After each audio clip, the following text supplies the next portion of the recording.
राधा माधव कुंज बिहारी।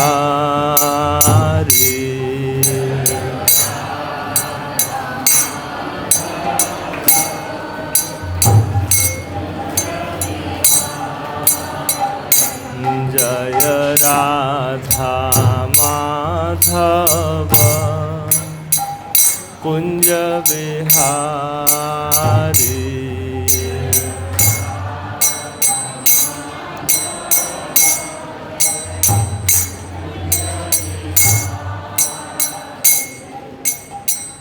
गोपीजन वल्लभ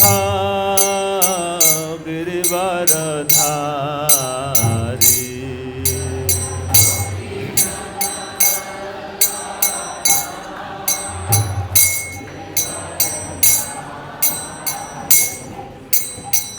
गोपीजन वल्लभ गिरिवरधारी।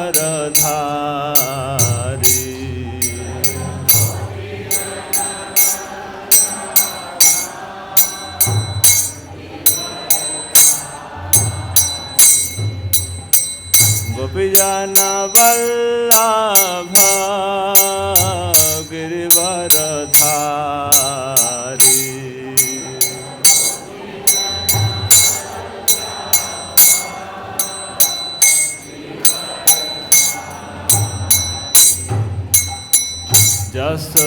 यशोदानंदन व्रज जन रंजन।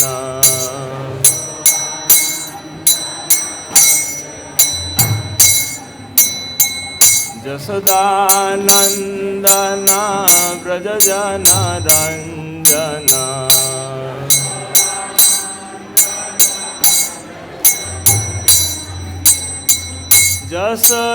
यशोदानंदन व्रज जन रंजन।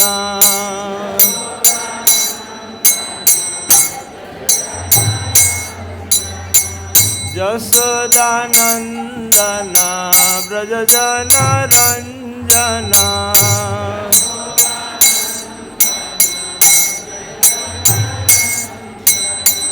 जमुना तेरा वनचारी।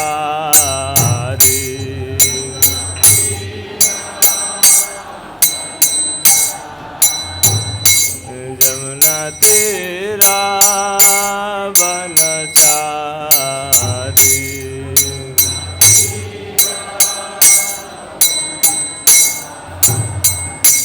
जय राधा माधव कुंज बिहारी।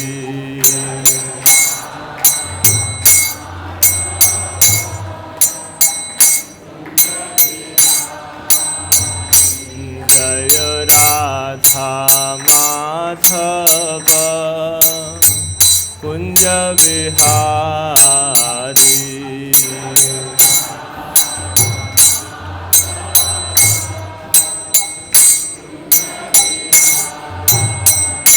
जय राधा माधव कुंज बिहारी।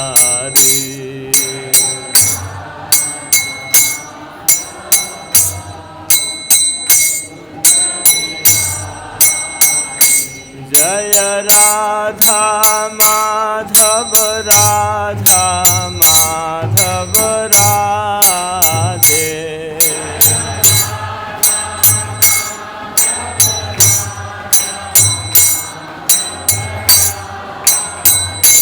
जय राधा श्याम सुंदर राधा श्याम सुंदर राधे।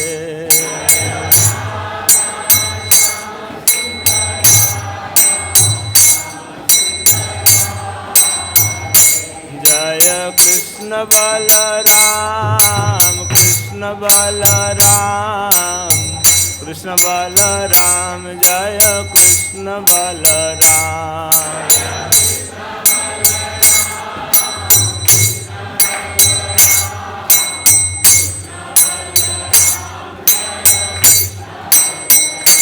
जय गौर निताय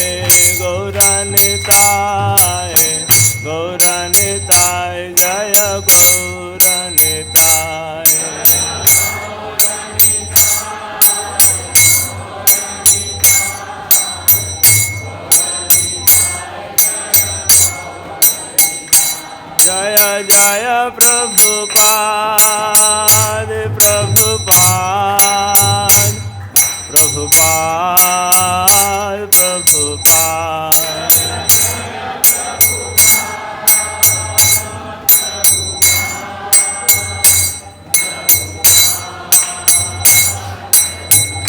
निताय गौर हरि बोल हरि बोल हरि बोल हरि बोल।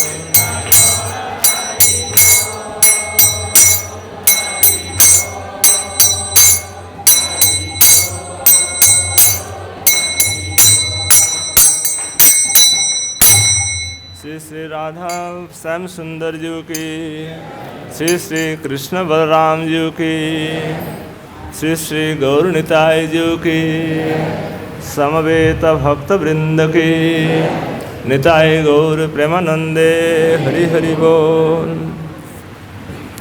ओम अज्ञानतिमिरान्धस्य ज्ञानाञ्जनशलाकया चक्षुरुन्मीलितं येन तस्मै श्रीगुरवे नमः। श्रीचैतन्यमनोभीष्टं स्थापितं येन भूतले स्वयं रूप कदा मह्यं ददाति सपदान्तिकं। वन्देऽहं श्रीगुरौ श्रीयुतापदकमलं श्रीगुरून् वैष्णवांश्च। श्रीरूपं साग्रजातं सहगना रघुनाथान्वितं तं सजीवं स्वाद्वैतं सावधूतं परिजनसहितं कृष्णचैतन्यदेवं श्रीराधा कृष्णपादान् सहगना ललिता श्रीविशाखान्वितांश्च। नमो यं विष्णुपादाय कृष्णप्रेष्ठाय भूतले श्रीमते भक्तिवेदान्त स्वामिन् इति नामिने।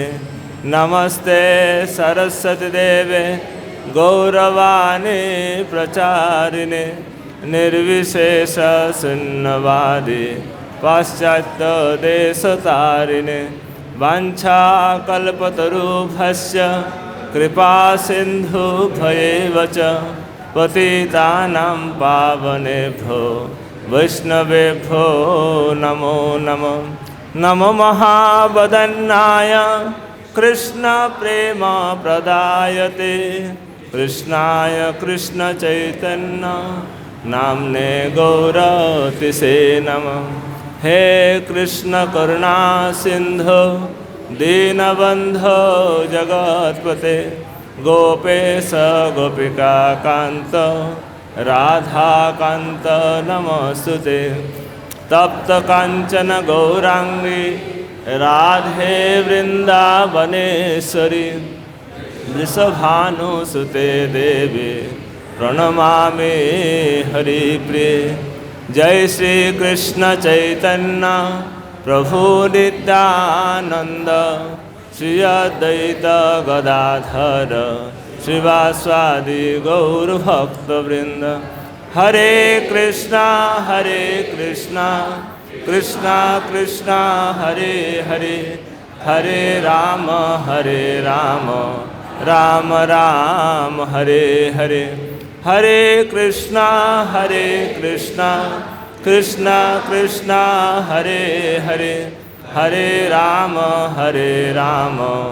राम राम हरे हरे। हरे कृष्णा कृष्णा कृष्णा हरे हरे हरे राम राम राम हरे हरे। ओम नमो भगवते श्री चैतन्य चंद्राय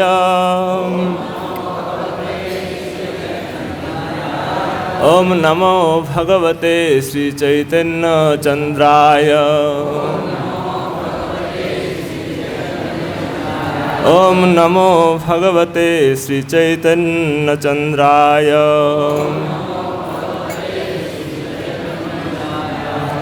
जय जय श्री चैतन्य जय नित्यानंद।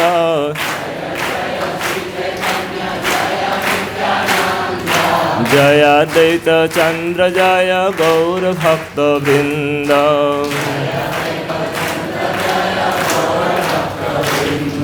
जय जय श्री चैतन्य जय नित्यानंद।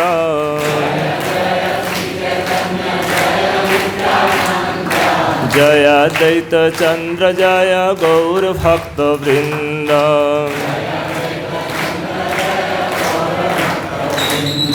जय जय श्री चैतन्य जय नित्यानंद।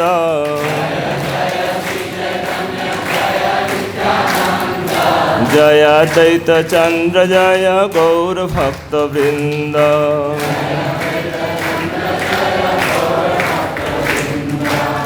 हरे कृष्णा। आज हम लोग श्री चैतन्य चरितामृत आदि लीला प्रथम अध्याय श्लोक क्रमांक 64 पाठ करके श्रवण करेंगे। बहुत दिव्य श्लोक है। से भक्त गण है द्विविध प्रकार, पारिषद गण एक साधक गण यार। से भक्त गण है द्विविध प्रकार, पारिषद गण एक साधक गण यार। से भक्त गण है द्विविध प्रकार, पारिषद गण एक साधक गण यार।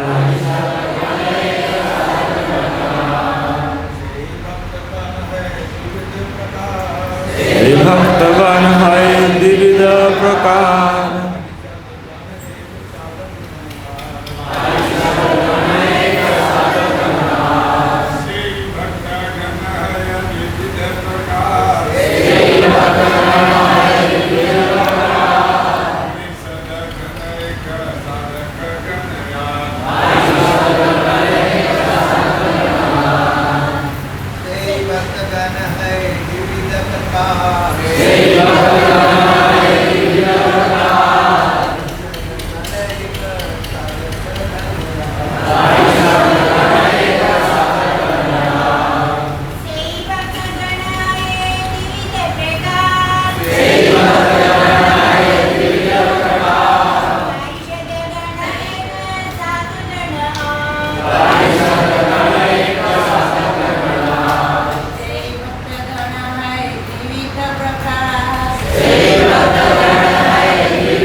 शिल प्रभुपाद के द्वारा शब्दार्थ, अनुवाद और तात्पर्य से इन भक्तगण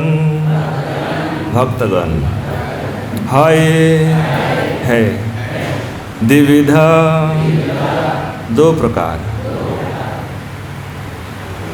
पारिषदगण वास्तविक भक्त एक साधकगण भावी भक्त और अन्य।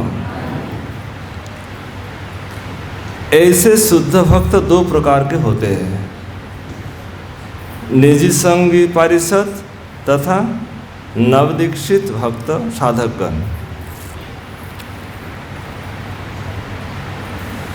भगवान के शुद्ध सेवक उनके निजी संगी माने जाते हैं। भगवान के जो शुद्ध सेवक हैं उनके निजी संगी माने जाते हैं, जबकि पूर्णता प्राप्त करने के लिए प्रयासरत भक्त नवदीक्षित कहे जाते हैं।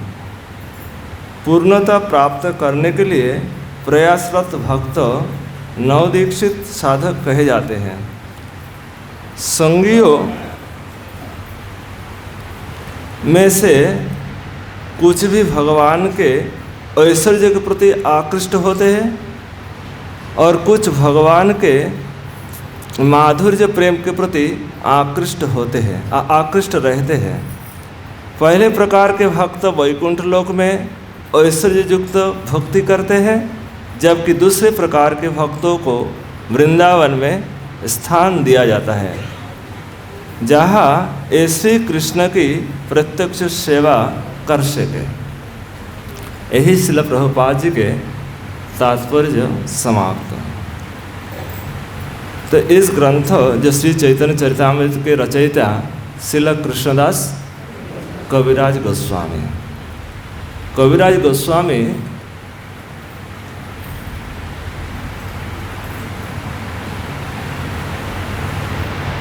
जो कि जिन्होंने ग्रंथ को लिखन किए, वो अपने ग्रंथ में लिखते कि ना देखिए नयने ना सुने सवने तबु लिखी एवड़ विस्मय। जिस अवस्था में ग्रंथ को लिखा गया, ना तो कान में सुनते ना आँख में देखते, उसी अवस्था में इस ग्रंथ को लिखन किया। आमी वृद्ध जरा तो लिखित कापय कर, मैं वृद्धावस्था को प्राप्त कर चुका हूँ। जरा अवस्था है। आमी वृद्ध जरा तो लिखित कापय कर, हाथ में लिखने में कंपन होता है। ना देखिए नयने ना सुने श्रवणे तबु लिखी ए बड़ा विस्मय। ये बहुत बड़ा विस्मय है कि मैं इसके ग्रंथ को लिखन कर रहा हूँ। कि अद्भुत चैतन्य चरित, खुद लिखते कि अद्भुत चैतन्य चरित कृष्ण उपजीवे प्रीति बुझिवे रसे रीति सुनिले हाय बड़े। कृष्ण में प्रेम उत्पन्न हो जाएगा और कृष्ण उपजीवे प्रीति बुझिवे रसे रीति, रस को आप प्राप्त, जो शांत रस, सख रस, वात्सल्य रस, माधुर्य रस, इसका आपको ज्ञान हो जाएगा। बुझिवे रसे रीति सुनिले हाय बड़े, सुनने से ही कल्याण हो जाएगा। तो नित्य चैतन्य चरितामृत का ग्रंथ का श्रवण मनन कीर्तन करना चाहिए। और इस ग्रंथों में हमारे आचार्य ने लिखे हैं कि इस धरित्री पे सारे ग्रंथ लुप्त हो जाए, सारा ग्रंथ नष्ट हो जाए, एक ग्रंथ रहे श्री चैतन्य चरितामृत, तो कुछ हानि नहीं पहुँचेगा। भक्ति शास्त्र में कुछ हानि पहुँचेगा नहीं। एक ग्रंथ, कौन सा ग्रंथ? श्री चैतन्य चरितामृत। तो इस चैतन्य चरितामृत ग्रंथ कितनी दिव्यता है, इसमें सारे ग्रंथ का समावेश है। एक ग्रंथ पढ़ने से सारा गोविंद लीलामृत जो रस माधुर्य में जो उन्नत माने जाते हैं, उस ग्रंथ का भी यहाँ झलक है।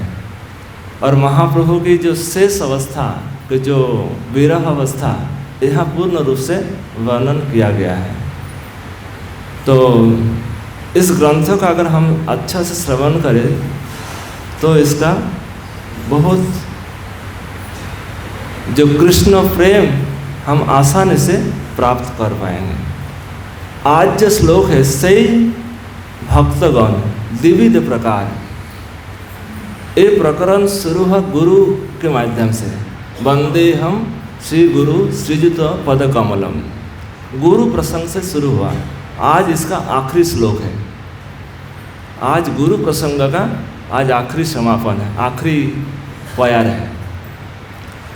तो सही भक्तगण है विविध प्रकार,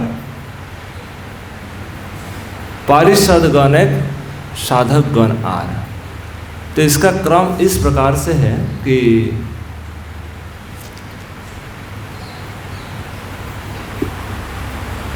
जो अंतर्जामी रूप से भगवान शिक्षा प्रदान करते, भगवान शिक्षा प्रदान करते, भगवान श्री कृष्ण शिक्षा गुरु है। तो भगवान शिक्षा गुरु है, ये तो सभी लोग मानते हैं, किंतु साक्षात बातें नहीं करते, साक्षात उनकी बातें श्रवण नहीं कर पाते। बैठ के जीवों का जो हृदय का जो कलमश नाश नहीं हो पाएगा। तो इसीलिए भगवान कृष्ण क्या किए, महंत रूप से भक्त रूप में आए, वही कृष्ण शिक्षा गुरु के रूप में आए। तो इसका प्रमाण है कि भगवान कृष्ण अंतर्यामी उसी अवस्था में ब्रह्मा को ज्ञान दिया था, और ब्रह्मा को ज्ञान बिल्लामंगल ठाकुर लिखे हैं कि मेरे गुरु सोमगिरी जो चिंतामणि के सदृश है, चिंतामणि जो मांगेंगे वो आपको प्रदान कर देंगे। गुरु ऐसे ही होते हैं, जो अभीष्ट आपकी इच्छा है वो इच्छा को पूर्ण करते हैं श्री गुरुदेव।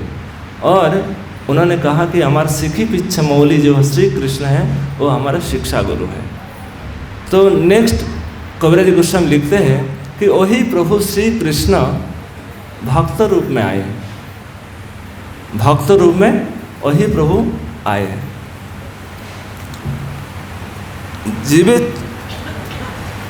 जीवे साक्षात नहीं ताते गुरु चैत्य रूपे, शिक्षा गुरु है कृष्ण महांत स्वरूप है। शिक्षा गुरु महांत स्वरूप अर्थात भगवान के भक्त जो है वही कृष्ण शिक्षा गुरु के रूप में आए हैं। उसके बाद इसका प्रमाण दे रहा है कि भगवान शिक्षा गुरु के रूप में आकर क्या करते हैं। ततो दुस्संग मुसृज्य सस्सु सज्जित बुद्धिमान। भगवान जब शिक्षा गुरु के रूप में आए, सस्सु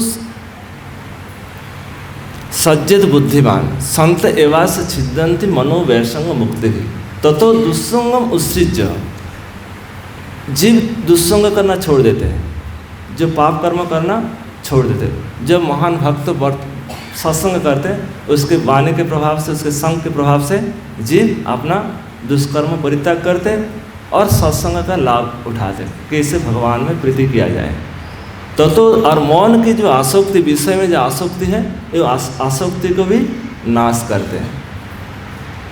पहले भगवान कृष्ण शिक्षा गुरु के रूप में आए और जीवों का कल्याण के, क्या कल्याण, उनका दुष्कर्म का त्याग परित्याग कराया, और जो मन की मनोवैसंग मुक्ति भी, उक्ति भी माने वाणी के द्वारा, उपदेशों के द्वारा जो मन की जो विषय में आसक्ति है वो आसक्ति को भी नाश किया। फिर उन्होंने लिखते कि सत्संग की महिमा लिखते, सतंग प्रसंगात मम विरिज संविदो। जो भगवान के जो भक्त जो कथा करते, ये मम विरिज है, मेरी जो ओजस जो शक्तिशाली जो वीरजवती जो कथा है, एक कथा को श्रवण कराते। सतांग प्रसंगात मम वीरज संविदो भवंती हृद कर्ण रसायन कथा। जब रसायन कथा जब हृद कर्ण के माध्यम से प्रवेश करते हृदय में, तो हृदय क्या करते, श्रद्धा रुतिर भक्ति अनुक्रमिष्टि। पहले श्रद्धा उत्पन्न करते, फिर साधु संग, भजन क्रिया, अनर्थ निवृत्ति, निष्ठा, रुचि, आसक्ति, भाव, प्रेम तक पहुंचा देते। कैसे, सत्संग के माध्यम में। अगर कोई सत्संग दुस्संग त्याग किया, चारों नियम का जो नियम है पालन कर रहे हैं, किंतु सत्संग नहीं कर रहे, तो उसका असत्संग नाश नहीं होगा, उसका प्रेम प्राप्ति नहीं होगा।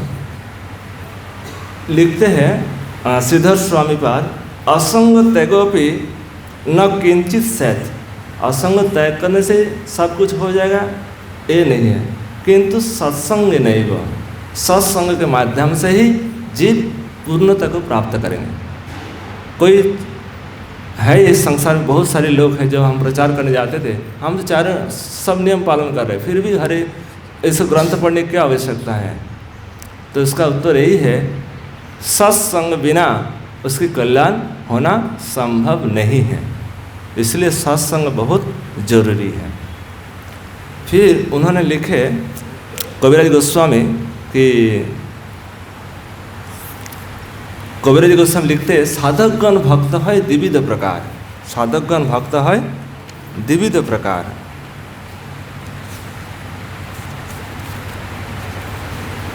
ईश्वर स्वरूप भक्त तार अधिष्ठान। जो भगवान के जो भक्त है, भगवान का ही स्वरूप है। ईश्वर स्वरूप भक्त तार अधिष्ठान भक्तेर हृदय कृष्ण सतत विश्राम। भगवान कहाँ निवास करते? भक्तों के हृदय में। वो कौन सा भक्त है? वो भक्त है जो भाव स्तर जात रति को प्राप्त किया है।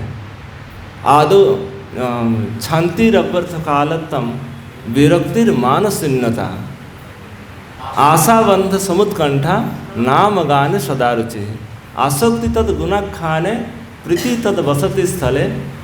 ये जो भाव भक्ति के जो क्रम है, इस अवस्था को जिन्होंने प्राप्त किया, ऐसे भक्त की बातें कर रहे हैं। यहाँ ये जो सही भक्तगण, मतलब ये जो जातरति भक्तों, जातरति की भक्ति कर रहे, जातरति जब इस स्थिति में आते उसको साधक भक्त कहा जाता है। किंतु क्रम यही है, आदो श्रद्धा, साधु संग, भजन क्रिया, अनर्थ निवृत्ति, निष्ठा, रुचि, आसक्ति, इस स्तर को पार करना पड़ेगा, फिर जाके भाव स्तर। किंतु भाव स्तर पे भी माया से पतित होने की संभावना है। भाव स्तर पहुंचने पर भी माया से पतित होने का संभावना है, जैसे जड़ भरत महाराज। तो इसीलिए कम से कम हम सभी साधकों को धीरे धीरे से भाव स्तर को प्राप्त करना है। धीरे धीरे से भाव स्तर, भाव स्तर का संक्षेप में कैसे प्राप्त होता है? शांति, सबसे पहले शांति गुण। जैसे किसी भक्तों ने, कोई व्यक्ति किसी को प्रहार किया, कष्ट दिया, पहुंचाया, तो हम सब क्या करते हैं कि भगवान तुझे देख लेंगे। हाँ, हम भगवान के प्रति ये करते हैं, भगवान को कहते कि आप उनको, हमको कष्ट, मुझे कष्ट दिया, आप थोड़ा सा उनको दंडित करें। इसका अर्थ यही नहीं है। शांति अर्थात कि हम उसके लिए प्रार्थना करें, हे प्रभु इस व्यक्ति को आप सुधारें, इस व्यक्ति का आप कल्याण करें, उसकी अमंगल की भावना ना करें। कोई व्यक्ति किसी प्रकार के कष्ट पहुंचा रहे, उसका हित चाहना, इसको कहते शांति। शांति का अर्थ है कि किसी व्यक्ति के लिए हित कामना करना। शांति अव्यर्थ कालत्तम, क्षण को नष्ट नहीं करना। अव्यर्थ कालत्तम, किसी प्रकार के समय का दुरुपयोग, समय का समय का व्यर्थ जाने ना दे। अव्यर्थ कालत्तम का अर्थ है समय, एक एक क्षण की बहुत कीमती है। अगर एक क्षण नष्ट हो गया तो मतलब बहुत बड़ा नुकसान हो गया। भगवान इस वाणी को दिया, कान को दिया, जो इंद्रिय दिया, भगवान की सेवा के लिए। तो इसलिए हमेशा भक्त साधक सतर्क रहते कि हमारे क्षण व्यर्थ ना जाए। अगर व्यर्थ चला गया तो उस समय उसको रोना बा उसके लिए एक ग्लानि अनुभव होना चाहिए कि मेरा समय व्यर्थ चला गया। ये साधक का लक्षण है, भोगियों का लक्षण नहीं है। तो शांति अव्यर्थ कालत्तम विरक्ति, जो हम साधना कर रहे हैं, भक्ति कर रहे हैं, संसार के प्रति वैराग्य उत्पन्न होगा, न कि संसार के और चिपकेगा। संसार से वैराग्य उत्पन्न होगा। वैराग्य मतलब संसार के विषय से अरुचि और भगवान में रुचि, इसको कहते वैराग्य। वैराग्य मतलब ऐसे भी वैराग्य माना जाता है, घर परिवार छोड़ के चले आ गए, वैराग्य हो गया। ये वैराग्य की परिभाषा नहीं है। वैराग्य की परिभाषा ये है कि एक तरफ अनासक्ति और भगवान में आसक्ति, ये इसके प्रति ध्यान रखें। विरक्ति मान शून्यता, मान शून्यता मतलब सम्मान की भावना ना रखें, दूसरे को सम्मान प्रदान करें। आज अगर आप किसी को सम्मान प्रदान करें, आप तैयार रहिए, सम्मान आपको सम्मान मिलेगा, लौट कर आएगा।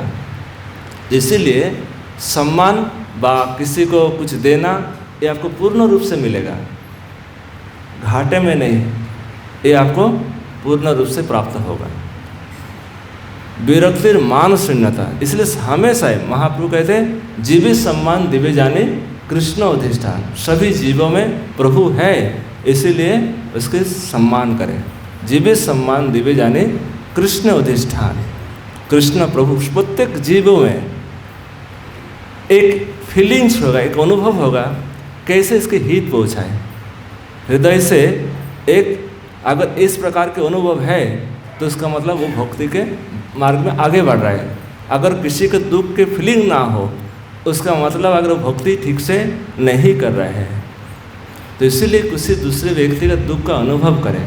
एक चींटी है, थोड़ी समय के लिए जीना चाहते संसार में, उसको मारने का अधिकार हमारा नहीं है। किसी के हानि पहुंचाना, कष्ट पहुंचाना हमारा अधिकार नहीं है। हम चाहे किसी प्रकार से उसको सुख पहुँचे। शांतिरव्यर्थ कालतम विरक्तिर मानुषिन्नता आसक्ति तद गुणाख्यान। भगवान की लीला कथा सुनने में आसक्ति वर्धित हो। आसक्ति तद गुणाख्यान। आसक्ति तद गुणाख्यान, तद मतलब भगवान के जो गुण हैं, जो आख्यान है, उसमें आसक्ति बढ़े धीरे धीरे से। आसक्ति तद गुणाख्यान प्रीति तद वसति स्थल है। श्रीधाम वृंदावन, पुरी धाम, मायापुर धाम, जो धाम है, प्रभु के धाम है, इस धाम में आसक्ति वृद्धि हो, प्रीति तद प्रीति बढ़े। तो ये जो लक्षण 9 लक्षण है, ये भाव स्तर की है। जब ये लक्षण आया तो मान लीजिए आप साधक कोटि के भक्त हैं, साधक है। अगर एक गुण नहीं है तो साधक कहना लायक नहीं है। साधक हम नहीं कह सकते मैं साधक हूँ, क्योंकि इस गुण हमारे अंदर नहीं है। तो ईश्वर स्वरूप भक्त, इसलिए भक्त ईश्वर का ही स्वरूप है। कोई जैसे हम लोग मंदिर को प्रणाम करते हैं, मंदिर भगवान नहीं है, किंतु मंदिर के अंदर भगवान स्थित है, इसलिए मंदिर का हम प्रणाम करते हैं। इसी प्रकार भक्तों को क्यों प्रणाम करते हैं? भक्त के हृदय में प्रभु स्थित है, भक्त के हृदय में कृष्ण है, इसलिए हम भक्तों को प्रणाम करते हैं। इसलिए नारद भक्ति सूत्रों में भक्त और भगवान को अभेद माना गया। भक्त और भगवान अभेद, अभेदत्वात् एक ही स्वरूप है। ईश्वर स्वरूप भक्त तार अधिष्ठान भक्तर हृदय कृष्ण सतत विश्राम। इस प्रकार भक्त के हृदय में भगवान निरंतर निवास करते हैं। इसका 2 श्लोक प्रमाण दे रहा है श्रीमद् भागवत से। साधवो हृदय मह्यम साधुनम हृदयंतहम मदन्नत न जानन्ति न हम तेभ्य मनागपि। भगवान स्वयं कह रहे हैं अम्बरीश महाराज से, दुर्वासा मुनि से। भगवान कह रहे किसको? दुर्वासा मुनि से। दुर्वासा जब घूम रहे थे, कोई उनका शांति नहीं मिल रहा था, जब वो कृत्ता जो है, जो सुदर्शन उसके पीछे पीछे जा रहे थे, कोई उसको स्थान, कोई शांति, कोई बैठने का स्थान नहीं मिल रहा था, तो आखिरी में भगवान के पास गए दुर्वासा मुनि। और दुर्वासा मुनि उस समय कहे कि साधु अम्बरीश महाराज मेरे भक्त हैं, जहाँ अपराध हुआ वहीं जाके प्रार्थना करो। इसी प्रकार कोई अपराध हो गया तो वही उनकी सेवा, उनके पास जाके प्रणाम करना पड़ेगा व उनकी सेवा करना पड़ेगा। जैसे नाम प्रभु नाम नहीं हो रहा है, इसका मतलब नाम कोई अपराध हो गया। ग्रंथ में रुचि नहीं है, ग्रंथ चरण अपराध हो गया। भक्तों में प्रीति नहीं, भक्तों में अपराध बन गया। इसलिए भक्तों के पास जाकर प्रणाम करें, उससे क्षमा प्रार्थना करें कि प्रभु हमारे कुछ गलती हो गई होगी तो आप क्षमा करें। जहाँ अपराध है वहीं जाकर क्षमा मांगना पड़ेगा। साधु, इसी प्रकार भगवान स्वयं कह रहे साधु मेरा हृदय है। आमिर साधु का हृदय है, साधु मेरे हृदय है। मैं साधु को जानता हूँ, साधु मुझे जानते हैं। तो इसलिए अब जहाँ अपराध किए वहीं पे जाए और अपने क्षमा प्रार्थना करें। साधु हृदय मह्यम साधुनम हृदयंतहम मदन्नत न जानन्ति न हम तेभ्य मनागते। साधु बहुत बड़ी पदवी है। इस साधुता का कलंकित नहीं करना चाहिए। किसी प्रकार से भगवान से यही प्रार्थना करें कि साधुता का कलंक ना लगे। साधुता में मैं साधु नहीं है, ठीक है, मेरा अंदर कोई साधुता नहीं, किंतु और जो संत हैं इस साधुता को प्राप्त किया है। तो इसलिए साधुता में कलंक ना लगे, हमेशा ध्यान रखें। हाँ, साधु बहुत ऊंची पदवी है, बहुत जैसे प्राइम मिनिस्टर एक पदवी है, ऐसे साधु जो पद है ये बहुत बड़ा पद है। तो साधव, भगवान स्वयं कह रहे साधवो हृदय मह्यम, साधु मेरा हृदय है। फिर भगवान कहते कि युधिष्ठिर महाराज जब विदुर अपमानित होकर दुर्योधन के राज्य से चले गए, तीर्थ भ्रमण करने लगे, तो उस समय तीर्थ भ्रमण करते करते कहाँ आए? युधिष्ठिर महाराज के राजत्व काल में, राजत्व जब चल रहा था उस समय आकर पहुँचे। और युधिष्ठिर महाराज कहने लगे भगवद विदा, आप जैसे भगवद विदा भागवता स्थितिभूता स्वयं प्रभो तीर्थी कुर्वन्ति तीर्थानि शांतस्थेन गदाभृता। हे प्रभु, आप स्वयं तीर्थ स्वरूप है। भगवद विदा भागवता तीर्थीभूता स्वयं प्रभु तीर्थी कुर्वन्ति तीर्थानि शांतस्थेन गदाभृता। क्योंकि जो पापी लोग तीर्थ में जाते हैं अपने पाप को धोने के लिए व अपना शोधन के लिए, किंतु जो महान संत जन हैं, जो परम पवित्र हैं, वो तीर्थ में किस लिए जाते हैं? न तीर्थ में जो लोग पाप करके गया, जो तीर्थ अपवित्र हो चुका है, उसको पावन बनाने के लिए, उसको पावन करने के लिए संतों का आगमन होता है तीर्थ में, एवं तीर्थ का उज्ज्वलता बढ़ जाती है। जैसे अग्नि में कोई घी प्रदान करते हैं, अग्नि की उज्ज्वलता बढ़ जाते, उसी प्रकार जब संतजन भक्तजन जो जातरति के भक्त व प्रेमावस्था के भक्त जब पहुँचते हैं किसी तीर्थ स्थल में, वो तीर्थ की महिमा वर्धित होता है। इसीलिए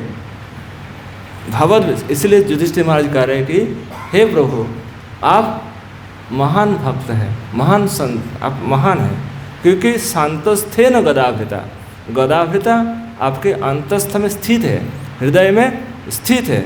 इसीलिए आप जो तीर्थ भ्रमण करते हैं तीर्थ को पावन करने के लिए, न कि तीर्थ में जाकर अपनी पवित्रता के लिए।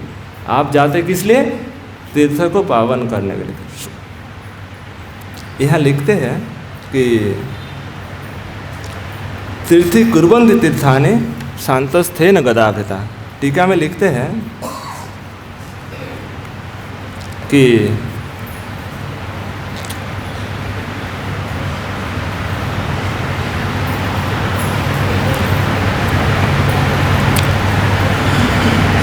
कोई तीर्थ का खूब सेवन कर रहे हैं, मान लीजिए कोई तीर्थ का सेवन कर रहे हैं, खूब पुण्य कर्म कर रहे हैं,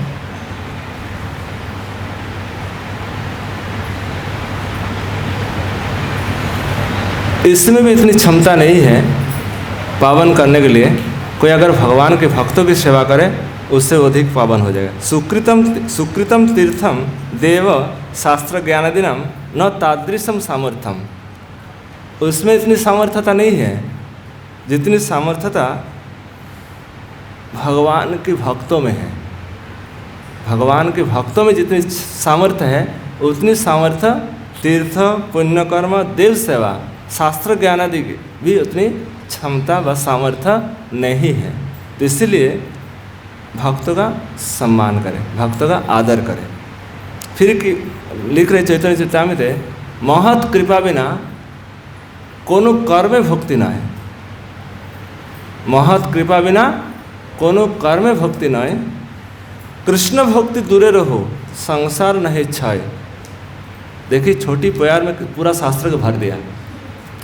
हाँ, महत कृपा बिना, बिना महत कृपा से महत कृपा बिना कोनो कर्म भक्ति, किसी प्रकार जो भी कर्म करे वो भक्ति नहीं कहा जाएगा बिना महत कृपा से। सबसे पहले संत कृपा, भक्त कृपा। हाँ, आज प्रभुपाद जी कृपा से ही आज हम सब यहाँ भगवान की कथा श्रवण कर रहे हैं। प्रभुपाद जी सिद्ध हो चुके हैं। प्रभुपाद जी जो प्रभाव, कृपा के प्रभाव, उनका जो भजन का प्रभाव आज हम सब इसका भोग रहे हैं। प्रभुपाद जी की कृपा से, बिना उनकी कृपा से आज हम यहाँ नहीं बैठ सकते थे। महत कृपा बिना कोनो कर्म में, किसी प्रकार कर्म में वो भक्ति नहीं कहा जाएगा बिना महत कृपा से। कृष्ण भक्ति दूरे रहो। कृष्ण भक्ति बहुत दूर की बात है। संसार का जो बंधन है, संसार में जब हम फंसे हैं, इससे भी मैं मुक्त नहीं हो पाऊँगा। तो इसीलिए महत कृपा बिना कोनो कर्मे भक्ति नय, कृष्ण भक्ति दूरे रहो संसार नहीं छय। तो आज के जो श्लोक है सही यहाँ अभी उसी कनेक्ट कर रहे हैं। सही भक्तगण, कौन भक्तगण? जो जात रति के भक्त हैं, जो साधक भक्त हैं, जो मैंने कहा कि शांति रव्यर्थ कालतम विरक्तिर मानशून्यता आशाबंध समुत्कंठा। आशाबंध मतलब आशा लेकर बैठे हैं, प्रभु मुझे दर्शन देंगे, पक्का देंगे। हाँ, आशाबंध, आशा से बैठे हैं प्रभु। जैसे सबरी जो है आशा लेकर बैठी थी कि प्रभु आएंगे, निश्चित आएंगे। मेरे गुरु मातंग ऋषि ने कहा था कि प्रभु आपके दर्शन के लिए आएंगे, हमारे गुरु की वाणी व्यर्थ नहीं जाएगा, झूठ नहीं हो सकता है। निश्चित प्रभु श्री राम हमारे दरबार में आएंगे। और उसी प्रतीक्षा लेकर बैठे थे और प्रभु आए। सभी ऋषि मुनि को दर्शन नहीं दिए, सबसे पहले सबरी के पास आए। तो इसीलिए विश्वास बड़ी चीज़ है। नहीं, वृंदावन धाम में आए और जो भजन कर रहे ये व्यर्थ नहीं जाएगा, इस निश्चित इसका प्रभु की कृपा मुझे प्राप्त होगा। विश्वास करना चाहिए, बिना विश्वास से कुछ मिलने वाला नहीं। ये जो संतजन भक्तजन जो भजन कर रहे ये भजन कभी व्यर्थ नहीं जाएगा। परम पूज्य राधा गोविंद गोसाई महाराज एक शब्द कहते थे कि जो लोग भजन कर रहे हैं इसका कैसे पता चलेगा जो इसका क्या मिलने वाला है क्या नहीं मिलने वाला है। तो महाराज कहे कि ये जो बिजली जल रहे हैं व फ़ोन चल रहे हैं इसका कोई मीटर कहीं पे है, वहाँ से आपका बिल आ जाएगा महीना 2 महीना में। यह इसका मीटर रीडिंग कहीं बन रहे हैं, जो भजन कर रहे हैं इसका मीटर कहीं तैयारी हो रहे हैं, तो उसका एक दिन ना एक दिन आपके पास आ जाएगा। इसी प्रकार अगर कोई भजन कर रहे हैं बा जो भजन करे इसका फल एक दिन अवश्य उसको प्राप्त होगा। इसीलिए हम सब भक्तों को कभी निराशा नहीं होना चाहिए कि भक्ति में आगे जा रहे कि पीछे जा रहे। कुछ तो पैरामीटर तो है नहीं जो इसको एक मीटर सेट कर दो, देखो क्या भक्ति किया कि नहीं किया। किंतु इसका विश्वास करें निश्चित रूप से प्रभु मुझे कृपा प्रदान करेंगे। तो क्या कहना था कि सही भक्तगण, इसी प्रकार भक्त जो प्रभु भक्त के हृदय में, इसी प्रकार भक्त के हृदय में निवास करते हैं। भक्तिर हृदय कृष्णेर सतत विश्राम। किंतु जो अभक्त है भगवान वहाँ निवास नहीं करते। जो अजात रति भक्त है, जो जात रति के भक्त नहीं है, उसके हृदय में प्रभु निवास नहीं करते। इसी प्रकार से इसलिए कबीर गोस्वामी लिखते हैं सही भक्तगण है। सही भक्तगण मतलब जो कौन सा भक्त? जो शांतिरावर्थम, जो कृष्णेर हृदय, भक्तर हृदय कृष्णेर सतत विश्राम। जो प्रभु जिस भक्त के हृदय में निवास करते हैं ऐसे भक्तगण द्विविध प्रकार, एक पारिषदगण और एक साधकगण आए। ये पारिषदगण 2 प्रकार के हैं, एक नित्य सिद्ध पार्षद, एक साधन सिद्ध पार्षद। एक नित्य सिद्ध पार्षद और एक साधन सिद्ध पार्षद। नित्य सिद्ध पार्षद किसको कहते हैं? जो साथ में है,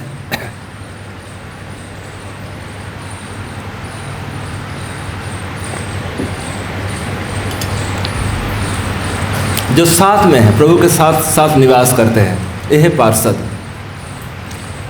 ये पार्षद डायरेक्ट कृपा नहीं करते हैं। जैसे जब प्रभु आविर्भूत होते, जब प्रभु प्रकट होते तब पार्षद भी आते। जैसे महाप्रभु आए तो नित्यानंद प्रभु, अद्वैत प्रभु, गदाधर प्रभु, ये पार्षद है। किंतु कब आते? जब प्रभु आते तब पार्षदगण आ जाते। ऐसे पार्षद कृपा सब साक्षात भाव नहीं करते। तो ये जो पार्षद है, ये पार्षद है संकर्षणादि। संकर्षणादि प्रभु के पार्षद हैं।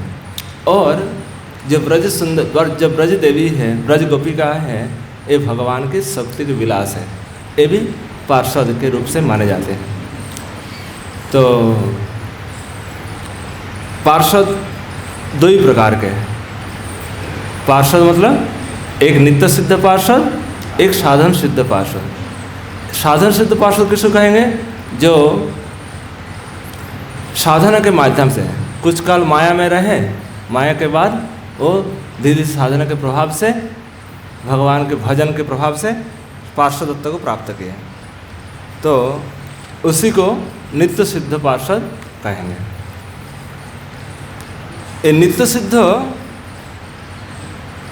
नित्य सिद्ध पार्षद भी एक साधन सिद्ध, एक नित्य सिद्ध पार्षद, एक साधन सिद्ध पार्षद।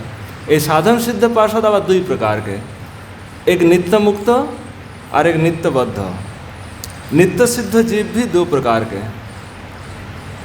चैतन्य चरितामृत लिखते हैं, सही विभिन्नांश जीव द्वित प्रकार, एक नित्य मुक्त यार नित्य संसार। नित्य मुक्त नित्य कृष्ण चरण उन्मुख, कृष्ण परिषद गण नाम भुंजे महासुख। दुई प्रकार के, एक नित्य सिद्ध, एक नित्य मुक्त। एक नित्य मुक्त और एक नित्य संसार। नित्य मुक्त मतलब जो नित्य मुक्त है, भजन करते करते नित्य हो गए, और एक नित्य संसार जो बद्धावस्था को प्राप्त किए। नित्य मुक्त नित्य कृष्ण चरण उन्मुख। नित्य मुक्त कौन है? जो कृष्ण चरण प्राप्ति के लिए सदा सदा के लिए व्यग्र रहते, उत्सुक रहते। और कृष्ण पार्षदगण, जो कृष्ण के पार्षदगण हैं, वो नित्य भुंजे सेवा सुख, गोलोक वृंदावन में उस सेवा सुख की प्राप्त करते हैं। जो भगवान के जो कृष्ण पार्षदगण हैं, जो शुद्ध प्रभुपाद यहाँ लिखते हैं कि जो निज संगी है, जो निज संगी है वो कहाँ रहते हैं? गोलोक वृंदावन में।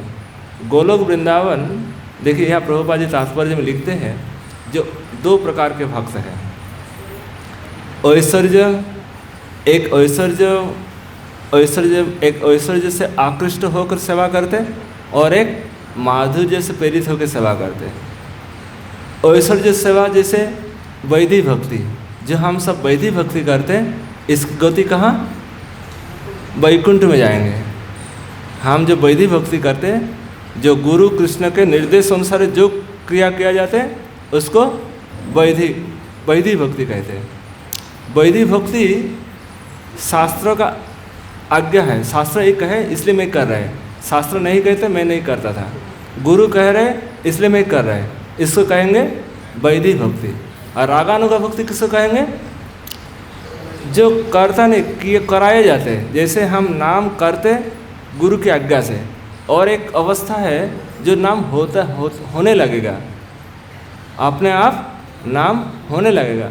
अथवा जो हम ब्रजवासियों के अनुसार से चलते हैं, जो रागानुगा भक्ति है, ये रागानुगा स्तर पे जब तक नहीं पहुँचेंगे तब तक गोलोक वृंदावन पहुँचना मुश्किल है। इसलिए रागानुगा स्तर को प्राप्त करने के लिए चार चीज़ की ज़रूरत है। सबसे पहले लोभ चाहिए, लोभ, मुझे इस चीज़ को चाहिए। 2 नंबर है ये वृंदावन व किसी धाम में वास, निरंतर वास। 3 नंबर है किसी महत्पुरुष का संग। और चौथा है,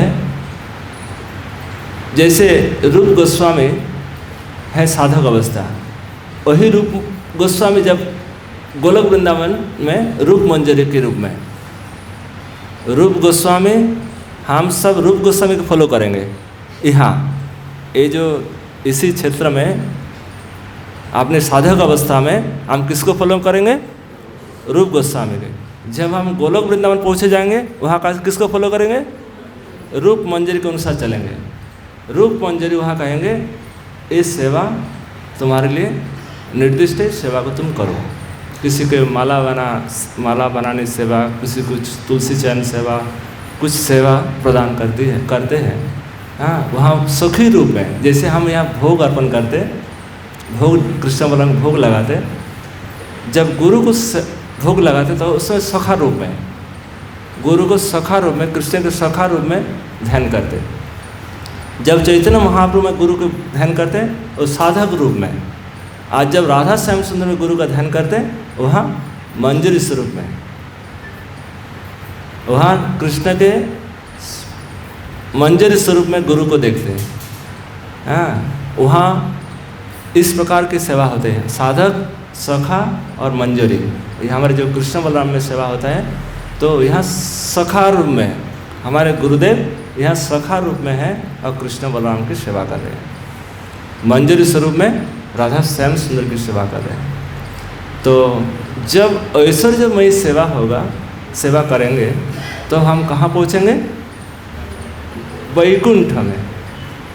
हम जब ऐश्वर्य में सेवा करेंगे, ऐश्वर्यमय सेवा मतलब जैसे देखिए भगवान के ऐश्वर्य है, क्या ऐश्वर्य? जैसे वृंदावन में ऐश्वर्य ढका हुआ है, ऐश्वर्य जैसे माधुर्य से इसको ढक दिया। वृंदावन में ऐश्वर्य प्रधान नहीं है, प्रधान क्या है? माधुर्य। यहाँ भी ऐश्वर्य है, गिराज धरण, जैसे मिट्टी खाना, ये भी ऐश्वर्य लीला है।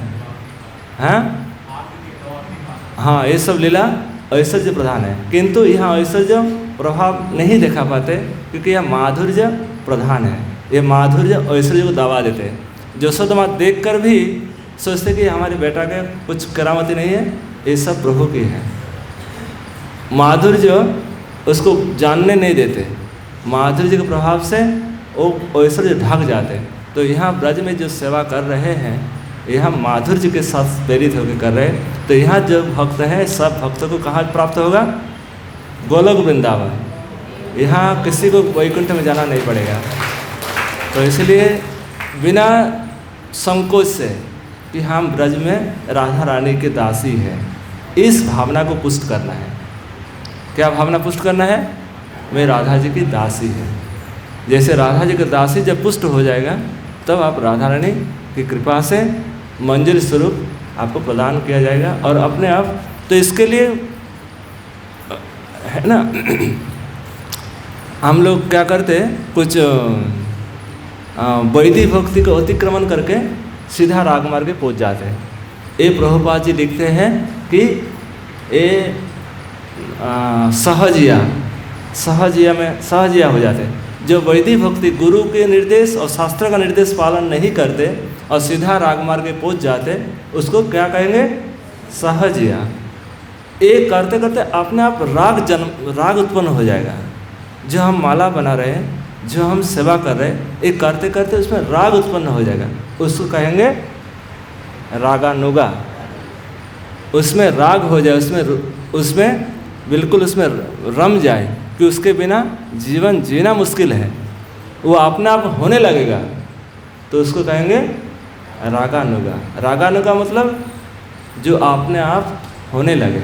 और वैधि मतलब जो साधक प्रयास करते, मेहनत करते, रात 2 बजे जागते कि प्रभु का नाम करेंगे, ये साधक, ये वैदिक भक्ति है। कि 2 बजे तब जागे, जब अपने आप जागने लगेगा वो रागानुगा हो जाएगा। तो इसीलिए जो नाम साधक चेष्टा करने के लिए, उसको कहेंगे वैदिक भक्ति। प्रयास कर रहे, मेहनत कर रहे, परिश्रम कर रहे हैं, उसको कहेंगे वैदिक भक्ति। और जब अपने आप नाम होने लगेगा, नाम छुड़ाने पर भी नाम छूटता नहीं है, तो उसको कहेंगे रागानुगा। तो इसीलिए भगवान से ही प्रार्थना कि प्रभु नाम में अपने आप जीवा में आप स्फुरित हुए। और इसकी भक्तों की एकांतिक प्रार्थना, एकांतिक चेष्टा, भगवान 2 चीज़ देखते हैं कि दृष्टा परिश्रमम कृष्ण कृपया से संबंधन है। एक परिश्रम देखेगा, आपकी मेहनत, और तब जाकर श्री जी ठाकुर जी आपको कृपा करेंगे। दृष्टा परिश्रमम कृष्ण, कृष्ण माँ के परिश्रम को देखा, दृष्टवा परिश्रमम कृष्ण, तब जा कृपया आसित, कृपा से प्रभु बांधे। भगवान को कभी साधन से बांध नहीं पाएंगे, हमारी साधन में इतनी क्षमता नहीं कि प्रभु को बांध दे। किंतु प्रभु अगर कृपा करे, और कृपा मिलती है दैन्यता से।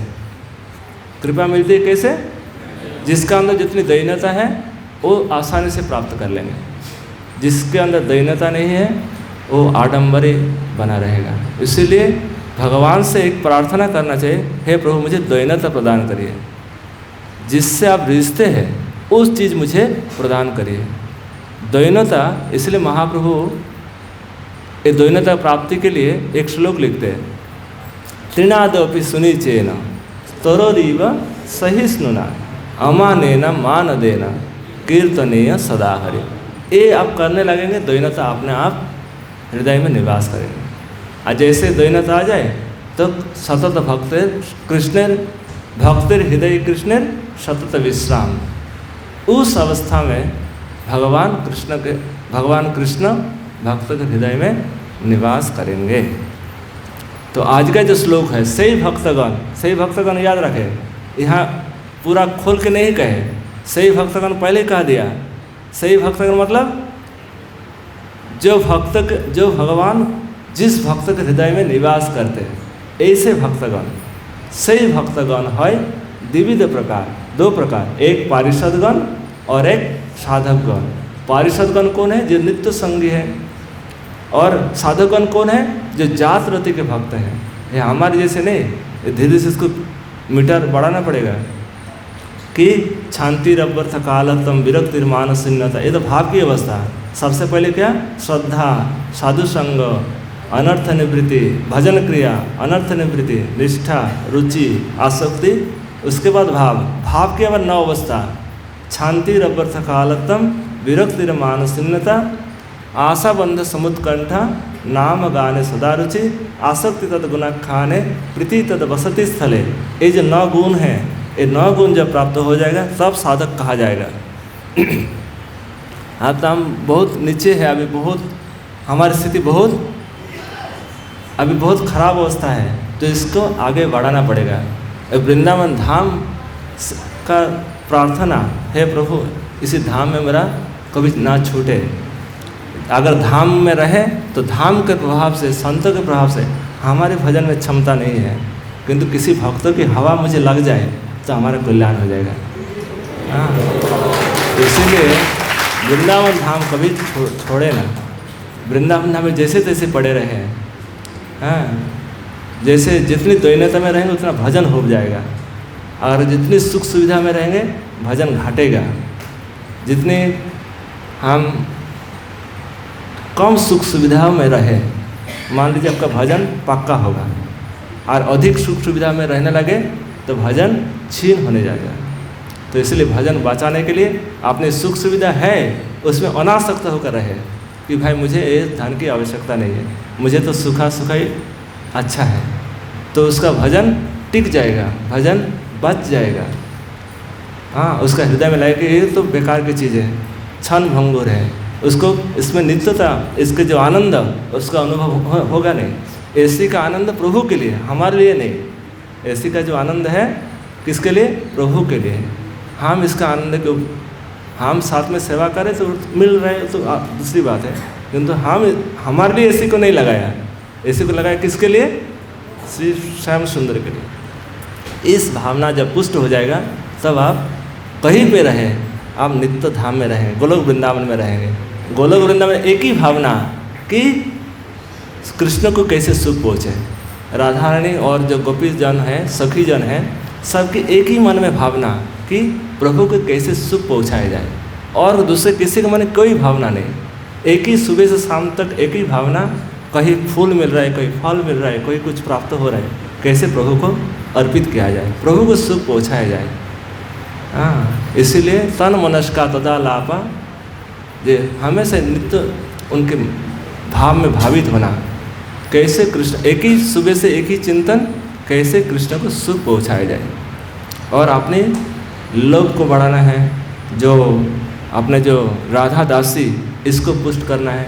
तो धीरे धीरे से हम रागानुगा मार्ग में पहुँच जाएंगे, और रागानुगा मार्ग जब पहुँच जाएंगे तो हम गोलोक वृंदावन में निवास करेंगे। श्रील प्रभुपाद की, निताई गौर प्रेमानंदे हरि हरि।